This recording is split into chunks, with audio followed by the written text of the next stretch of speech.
we don't have any unfriendly countries. What we have is an unfriendly elite in some countries. And with the people of those countries, I assure you, of course, there's propaganda at work there. They brainwash people and say that we started the war, conveniently forgetting that they themselves started the war back in 2014, when they began using tanks and aircraft against the civilian population of Donbass. That's when the war actually started, and we're doing everything we can to put an end to it. We are #1 in the world today. Rosatom is the absolute leader in nuclear energy, in the global nuclear energy industry.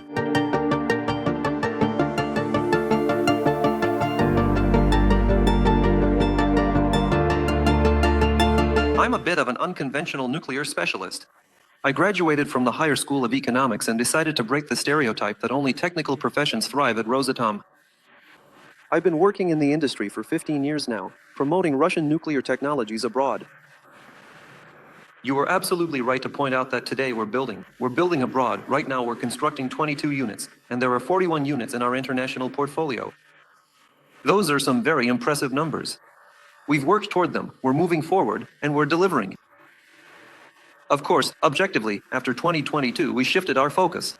We began to work very actively with friendly countries of the Global South, ASEAN, and BRICS. In our view, it is precisely these countries that are making a tremendous leap in terms of global energy consumption. That's where we see the future. At the same time, we're not leaving or abandoning the Western markets where we used to work and where we still operate. This requires a tremendous amount of effort. It's difficult. They're trying to push us out of these markets. We see the policies being imposed on our partners. Everyone is objectively being threatened for working with us.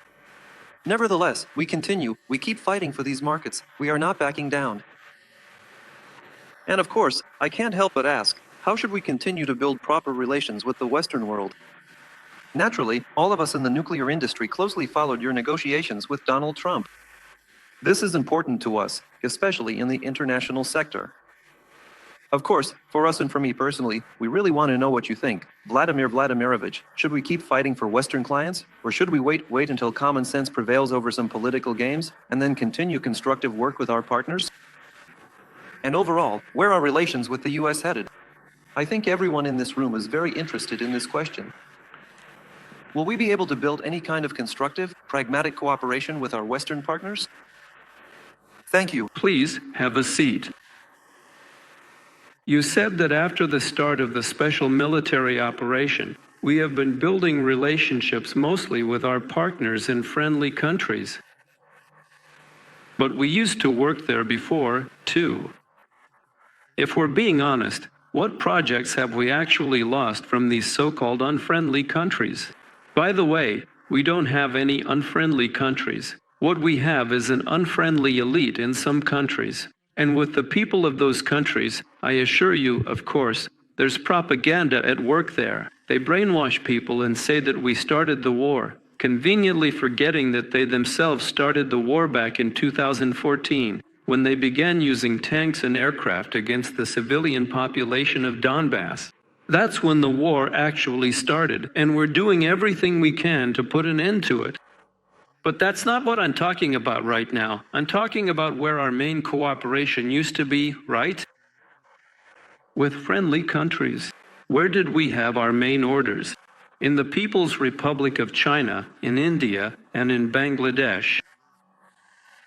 Then, well, a project appeared in Turkey even after the start of the special military operation.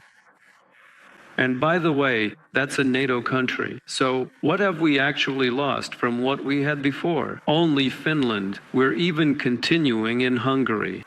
And that's a NATO country and a European Union country. We're still working there. First. Second.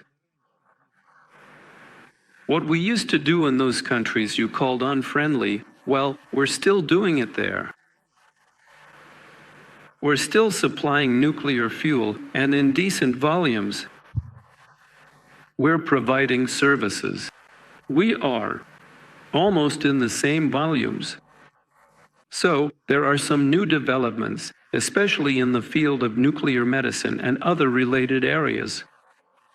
Everything is just as it was. Yes, some things really do cause us harm, especially where cooperation stops, particularly in science. But work with scientists continues. Look, for example, I came to Gachina, right? You know, there's a center there. Yes, we have people working there. There are specialists from European countries working there.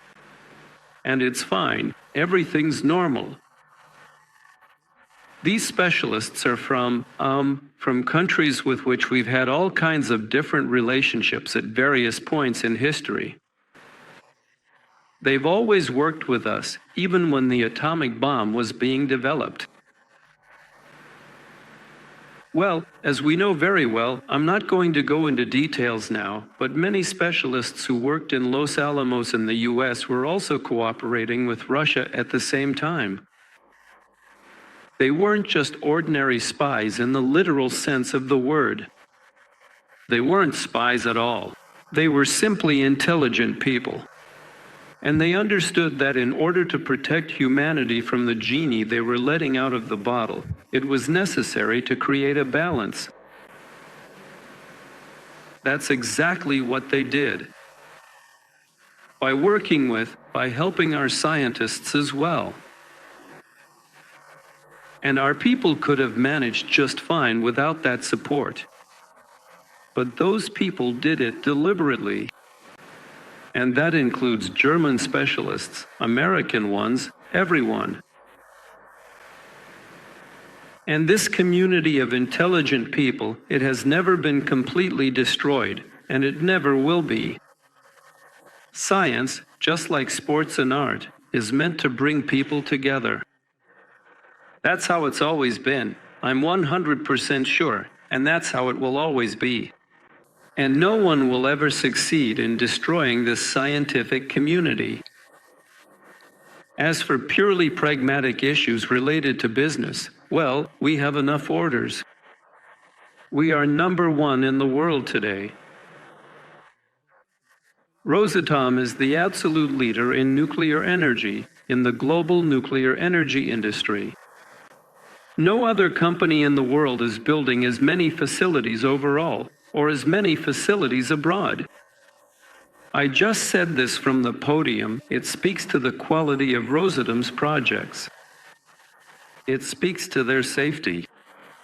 It speaks to their environmental friendliness. And there's another very important point.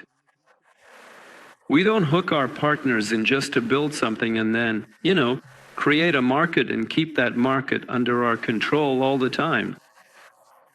We create an industry, we train personnel, we create opportunities for equipment production, and we localize it on site. The specialists from our partner countries understand this and value it highly. And that's why the leadership of Rosatom manages to build such good, friendly, and long-term relationships. I'm sure that's how it will continue to be. And those who somehow leave the stage of our cooperation due to political pressure, I am sure they will come back. And many, I repeat, are working now, and many will return. As for our relations with the United States, they are at their lowest point since World War II. I've said this many times already.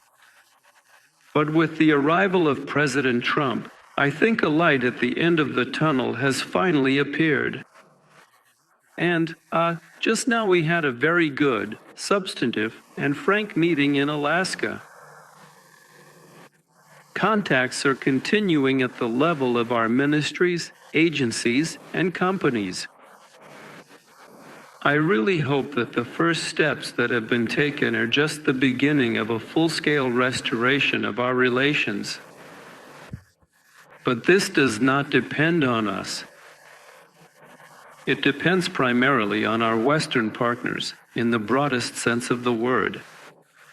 Because the United States, too, is bound by certain obligations within various alliances, including the North Atlantic Bloc. That is why the next steps now depend specifically on the leadership of the United States. But I am confident that the leadership qualities of the current president, President Trump, are a good guarantee that relations will be restored. And I hope that the pace of our joint work in this forum will be maintained.